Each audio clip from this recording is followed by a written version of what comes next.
Inspired from the इतिहास of अखंड भारत। हनुमान। भाई लोगों, आप लोगों ने छोटे मोटे बहुत सारे सुपर हीरो इंडिया के देखे ही होंगे और क्रश जैसे सुपर हीरोज भी देखे ही होंगे, जो तीन तीन सीरीज जिनकी आप लोग देख चुके हो। लेकिन अभी तक भारत का आपको कोई भी सुपर हीरो यूनिवर्स तो नजर नहीं आया होगा। सलार यूनिवर्स, केजीएफ यूनिवर्स या फिर सुपर कॉप यूनिवर्स, बातें तो तमाम हो रही हैं, लेकिन सुपर हीरो यूनिवर्स की तो बात ही अलग होती है। अभी तक कोई भी इंडियन सिनेमाकार ऐसी हिम्मत नहीं कर सका है। लेकिन भाई साहब, कोई साहसी अगर फिल्मकार आ जाए ना, तो हमारे यहाँ सुपर हीरो यूनिवर्स बनाने की असीम संभावना है।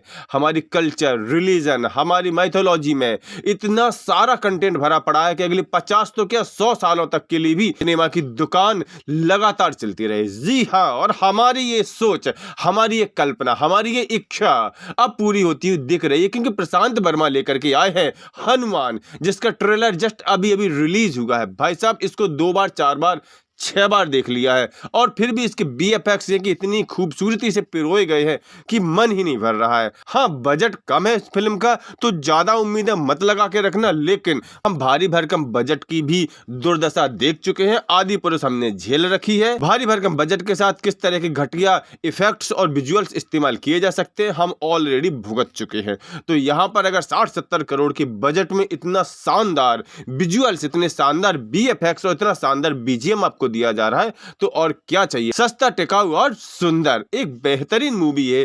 ट्रेलर देख करके बस मजा आ गया। मूवी हमें देख करके पता चलेगा, लेकिन जैसा कि इसका प्लॉट दिख रहा है, बेहद ही रोमांचक मूवी होने जा रही है। भारतीयों की रग रग में शामिल हनुमान जी के कैरेक्टर के ऊपर ये मूवी है। हालांकि हनुमान का पौराणिक कैरेक्टर यहाँ नहीं शो किया जा रहा है, यहाँ पर नए युग में हनुमान जी को लेकर के आ रहे हैं यह इसके डायरेक्टर साहब, और साथ ही साथ उनकी जो पौराणिक मान्यता है उसकी भी हम यहाँ पर झलक मिल रही है। अगर इसकी हम स्टोरी की बात करें, ये स्टोरी पनप रही है अंजनाद्री स्थान पर। एक बेहद ही शानदार और खूबसूरत स्थान है, जहां पर एक महिला है, उसका कोई भाई है, और उनकी इर्द गिर्द स्टोरी की शुरुआत होती हुई दिखाई देती है। मूवी की शुरुआत पूरी तरह से धार्मिक विश्वास और धार्मिक क्रियाकलापों के साथ शुरू होनी है, और यहीं पर कुछ इनके साथ ट्रेजेडी होनी है, और ट्रेजेडी इस तरह से होनी है कि इसमें एक खूंखार विलेन की एंट्री होती है। एक ऐसा विलेन जो साइंस एंड टेक्नोलॉजी का बॉस है, और उसके पास एक खतरनाक सूट है जो कि उसे बहुत पावर देता है। लेकिन वो जो बॉस है, वो जो विलेन है, बेहद महत्वाकांक्षी है, और उसको चाहिए एक्चुअल पावर। एक्चुअल पावर बोले तो उसको चाहिए फिजिकल पावर जो उसके शरीर के अंदर हो, और उसके अकॉर्डिंग कोई ऐसी पावर एग्जिस्ट करती है, और उसकी खोज में वो आता है, और उस लड़के को जिसका नाम हनुमंतु को विलेन मारने की कोशिश करते हैं, और फिर आता है हनुमान जी का रोल।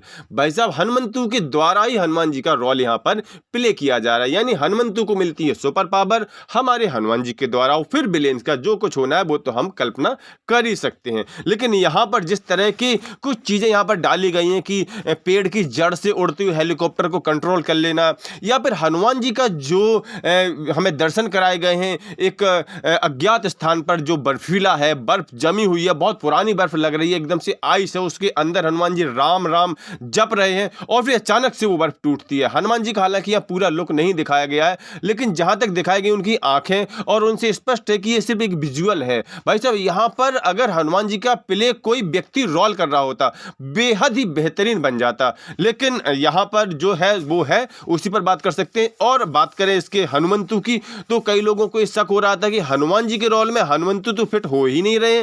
तो देखो, उनके लिए मैंने शंका दूर कर दी कि हनुमान जी का रोल यहाँ पर नहीं है, हनुमान जी स्वयं नहीं है, यहाँ हमें एक सुपर हीरो मिलने जा रहा है हनुमान जी की पावर से इंस्पायर्ड। हनुमान जी उसको पावर देंगे, यानी मूवी पूरी तरह से वर्तमान के साइंस एंड टेक्नोलॉजी पर ही आधारित है।